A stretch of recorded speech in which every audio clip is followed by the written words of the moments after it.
নমস্কাৰ, এই মুহূৰ্তত আহি পৰিছে ৰাতিপুৱাৰ কেইবাটাও বিগ ব্ৰেকিং নিউজ। আজি হৈছে 11 জানুৱাৰী। অৰুণোদয়ৰ ধন লাভ কৰিবলৈ আহি গ'ল নতুন নিয়ম। অৰুণোদয় আঁচনিৰ লাখ লাখ হিতাধিকাৰী শীঘ্ৰে আপডেট কৰে KYC, অন্যথায় একাউণ্টত 8,000 টকা নাপাব।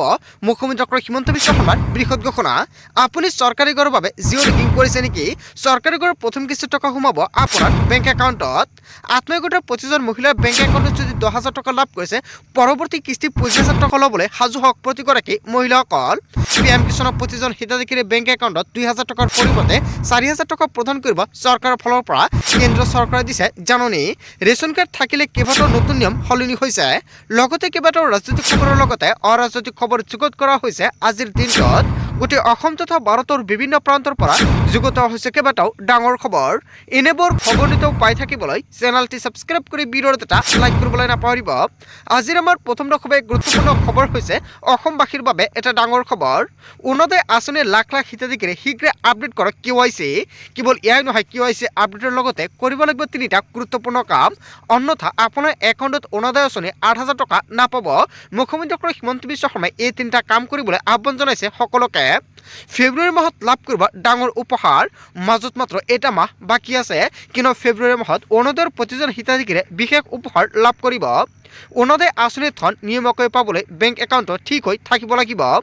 বহুলোকে KYC আপডেট নকৰাৰ কাৰণে অৰুণোদয়ৰ টকা জমা নহয় একাউণ্টত। চৰকাৰে টকা দি দিয়ে কিন্তু একাউণ্টলৈকে নাযায়। ইয়াৰ কাৰণ হৈছে একাউণ্টত KYC আপডেট হৈ নাথাকে। যদি আপোনাৰ একাউণ্টৰ এতিয়ালৈকে KYC আপডেট হোৱা নাই, অতি শীঘ্ৰে KYC আপডেট কৰি ৰাখক। আৰু যদি আপুনি আগতীয়াকৈ KYC আপডেট কৰি ৰাখিছে, তেনে ক্ষেত্ৰত আপোনাক KYC আপডেট কৰিব নালাগে। নিজৰ বেংক একাউণ্টত যদি পৰিষ্কাৰ হৈ নাথাকে, তেন্তে চৰকাৰে টকা দিলেও একাউণ্টত জমা নহ'ব। দ্বিতীয়তে, চৰকাৰে উল্লেখ কৰিছে অৰুণোদয়ৰ বাবে যিটো মোবাইল নম্বৰ দিছে, সেই মোবাইল নম্বৰটো এক্টিভ কৰি ৰাখিব লাগিব। কিবা কাৰণত যদি মোবাইলটো পৰিৱৰ্তন হয়, চৰকাৰক জনাব লাগিব। এতিয়াৰ পৰা প্ৰত্যেক ব্লকত এজন অৰুণোদয়ৰ সহায়ক থাকিব। যদি মাহৰ টকা মাহতে জমা নহয়, তেনে ক্ষেত্ৰত ব্লকৰ অফিচলৈ গৈও আপোনালোকে দিব পাৰিব অভিযোগ। তৃতীয়তে, অৰুণোদয়ৰ ধন নাপালে অভিযোগ দিয়াৰ বাবে চৰকাৰে মুকলি কৰিছে ফোন নম্বৰ, আৰু এই ফোন নম্বৰটো হৈছে সম্পূৰ্ণকৈ জনাই আছোঁ, ছেভ কৰি ৰাখিব। ফেব্ৰুৱাৰী মাহত চৰকাৰে অৰুণোদয় হিতাধিকাৰীক দিব ডাঙৰ উপহাৰ। অৰুণোদয় আঁচনিৰ তালিকাত আপোনাৰ নাম অন্তৰ্ভুক্ত হৈ আছে নেকি? তেন্তে আপোনাৰ বাবে অত্যন্ত ভাল খবৰ। অতি শীঘ্ৰে এইকেইটা কাম কৰাই ৰাখক, অন্যথা আপোনাৰ একাউণ্টত ফেব্ৰুৱাৰী মাহত অৰুণোদয় আঁচনি 1,250 টকাৰ পৰিৱৰ্তে 8,000 টকা নাপাব। আজিৰ ভিডিঅ'টো যিমান পাৰে সকলোৱে বেছিকৈ শ্বেয়াৰ কৰি দিব। তাৰপিছত অসমবাসী ৰাজুক জনাইছোঁ আমাৰ পৰৱৰ্তী খুবেই গুৰুত্বপূৰ্ণ খবৰ, লগতে ডাঙৰ খবৰ। মহিলা উদ্যমিতা আঁচনিৰ লগতে অৰুণোদয়ৰ পাছত ৰাজ্য চৰকাৰে ডাঙৰ ঘোষণা কৰিছে। ৰাজ্যত নতুনকৈ আহি আছে এটা নতুন আঁচনি। আপোনাৰ একাউণ্টত লাভ কৰিব 5,000কৈ টকা। মহিলা উদ্যমিতা আঁচনিৰ সুবিধা আপুনি পাইছে নে নাই? যদি আপুনি পোৱা নাই, তেন্তে আপুনি কেনেকৈ পুনৰ এই সুযোগ ল'ব পাৰিব? অৰুণোদয়ৰ তালিকাত আপোনাৰ নাম আছেনে? তালিকাত নাম নাথাকিলে আপুনি নতুনকৈ আবেদন কৰিব বিচাৰিছে নেকি?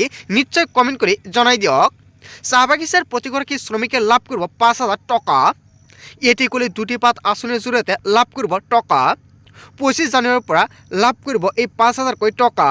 অসমৰ চাহ বাগিচাত প্ৰায় 200 বছৰ সম্পূৰ্ণভাৱে প্ৰদান কৰা হ'ব এই ধনৰাশি। 25 জানুৱাৰীৰ পৰা 10 ফেব্ৰুৱাৰীৰ ভিতৰত বাগিচাৰ শ্ৰমিকে লাভ কৰিব এই টকা। মহিলা উদ্যমিতা আঁচনিৰ পিছত অৰুণোদয়ৰ পিছত এইবাৰ চৰকাৰে আন এটা ডাঙৰ আঁচনি ঘোষণা কৰিছে।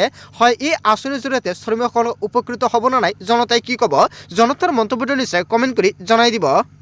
তাৰপিছত অসমবাসী ৰাজুক জনাইছোঁ আমাৰ পৰৱৰ্তী খুবেই গুৰুত্বপূৰ্ণ খবৰ, লগতে ডাঙৰ খবৰ। ৰাজ্যৰ মহিলাসকলক কংগ্ৰেছৰ বাম্পাৰ অফাৰ। অৰুণোদয়তকৈ 4 গুণ বেছি ধন দিব কংগ্ৰেছে, অৰ্থাৎ 5,000 টকাকৈ দিব ৰাজ্যৰ মহিলাসকলক। কংগ্ৰেছ চৰকাৰ আহিলে মহিলাই পাব 4 গুণ সুবিধা। বৰ্তমান পাই থকাতকৈ 4 গুণ অধিক সুবিধা পাব মহিলাই। আঁচনিৰ নামত হিমন্ত বিশ্ব শৰ্মা চৰকাৰে ব্লেকমেইলিং কৰিছে। মহিলাক আঁচনি দি ব্লেকমেইলিং কৰিছে বিজেপিয়ে। জনজাতিকৰণৰ প্ৰসংগক লৈও সৰব হৈ পৰিছে গৌৰৱ গগৈ। বিধানসভা নিৰ্বাচনৰ পূৰ্বে জনজাতিকৰণ নহয় বুলি মন্তব্য কৰিছে গৌৰৱ গগৈয়ে। বিজেপি খিলঞ্জীয়ৰ হৈ কাম কৰা চৰকাৰ নহয় বুলি সমালোচনা। 5টা সংকল্পৰে ৰাজ্যত আগবাঢ়িব কংগ্ৰেছে। কংগ্ৰেছে 5টা সংকল্প হাতত লৈছে। গৌৰৱ গগৈৰ নেতৃত্বত কংগ্ৰেছে গুৰুত্ব দিব 5টা বিষয়ত। শিক্ষা আৰু চিকিৎসা কংগ্ৰেছৰ প্ৰথম সংকল্প। চৰকাৰৰ কামত আধুনিকীকৰণ দ্বিতীয় সংকল্প। লগতে কংগ্ৰেছৰ তৃতীয় সংকল্প হৈছে অৰ্থনৈতিক পৰিৱৰ্তন। কংগ্ৰেছৰ চতুৰ্থ সংকল্প হৈছে অপৰাধ নিয়ন্ত্ৰণ। কংগ্ৰেছৰ পঞ্চমটো সংকল্প হৈছে যুৱকসকলক লৈ। আনুষ্ঠানিকভাৱে জনালে APCCৰ সভাপতি গৌৰৱ গগৈয়ে। ৰাজ্যৰ মহিলালৈ কংগ্ৰেছৰ বাম্পাৰ অফাৰ হয় গৌৰৱ গগৈ যিকেইটা সুবিধা প্ৰদান কৰিব জনতাই কি ক'ব যদি জনতাৰ কিবা মন্তব্য কৰিব লগা থাকে আপোনালোকৰ মন্তব্যটো নিশ্চয় কমেণ্ট কৰি জনাই দিব তাৰপিছত অসমবাসী ৰাজুক জনাইছো আমাৰ পৰৱৰ্তী খুবেই গুৰুত্বপূৰ্ণ খবৰ লগতে ডাঙৰ খবৰ ৰাজ্যসভাৰ প্ৰাৰ্থী হ'ব মৌলানা বদৰুদ্দিন আজমল ৰাজ্যসভাৰ তৃতীয়খন আসনৰ বাবে আজমল প্ৰক্ষেপ কৰিব এআইইউডিএফে ৰাহুল গান্ধী গৌৰৱ গগৈলৈ বিশেষ পত্ৰ এআইইউডিএফৰ মৌলানা বদৰুদ্দিন আজমলক সমৰ্থন কৰিবলৈ আহ্বান সংবাদমেলযোগে এই ঘোষণা কৰিছে এআইইউডিএফে বিৰোধী দলসমূহক সমৰ্থন আহ্বান এআইইউডিএফৰ ৰাজ্যসভাৰ প্ৰাৰ্থী হ'ব মৌলানা বদৰুদ্দিন আজমল তাৰপিছত অসমবাসী ৰাজ্যক জনাইছো আমাৰ পৰৱৰ্তী খুবেই গুৰুত্বপূৰ্ণ খবৰ লগতে ডাঙৰ খবৰ ৰাজ্যত পুনৰ চলিব আন এক বৃহৎ উচ্ছেদ অভিযান হয় ৰাজ্যত জিলাই জিলাই উচ্ছেদ অভিযান চলি আছে প্ৰতিটা মাহতে দুটাকৈ উচ্ছেদ চলিব মুখ্যমন্ত্ৰী ডক্টৰ হিমন্ত বিশ্ব শৰ্মাই মন্তব্য কৰিছে প্ৰায় 1500 বিঘা ভূমিত প্ৰশাসনে চলাব বুলডোজাৰ একশ্যন বিহুৰ পিছতে এনেকুৱাকৈ উচ্ছেদ অভিযান আৰম্ভ কৰিব চৰকাৰে হয় এনেকুৱাকৈ এটা ডাঙৰ খবৰ আহি পৰিছে বিহুৰ পিছতে যোগীৰ গোবাত পৰিব প্ৰশাসনৰ হাতৰা কেৱল এয়াই নহয় কোৱাৰিয়া পাহাৰ আৰু বৰালকুণ্ডি বিল গাঁৱত জাৰি কৰিছে জাননী বেদখলকৃত ভূমি এৰিবলৈ প্ৰশাসনে বান্ধি দিছে সেই সময়সীমা 23 জানুৱাৰীৰ পূৰ্বে ঘৰবাৰী ভাঙি নিবলৈ বেদখলকাৰীক নিৰ্দেশনা জাৰি কৰিছে বৈতামাৰী ৰাজু চক্ৰ বিষয় গাঁৱত আৰিছে জাননী ৰাজ্যত পুনৰ চলিব আন এটা বৃহৎ উচ্ছেদ অভিযান ৰাজ্যৰ জিলাই জিলাই উচ্ছেদ অভিযান চলাই আছে চৰকাৰ প্ৰশাসনে তাৰপিছত অসমবাসী ৰাজুক জনাইছো আমাৰ পৰৱৰ্তী খুবেই গুৰুত্বপূৰ্ণ খবৰ লগতে ডাঙৰ খবৰ পুনৰ অসমবাসীৰ মূৰত পৰিব ঋণৰ বোজা ৰেকৰ্ড ভংগ কৰি পুনৰ ঋণ ল'ব ৰাজ্য চৰকাৰে 13 জানুৱাৰীত চৰকাৰে ল'ব 1000 কোটি টকা ঋণ এক সপ্তাহ পূৰ্বে লৈছিল 1000 কোটি টকাৰ ঋণ ৰিজাৰ্ভ বেংকত প্ৰস্তাৱ দাখিল কৰিলে বিত্ত বিভাগে ডিচেম্বৰত ঋণ লৈছিল 1900 কোটি টকা ফেব্ৰুৱাৰীৰ ভিতৰত আৰু 3000 কোটি টকা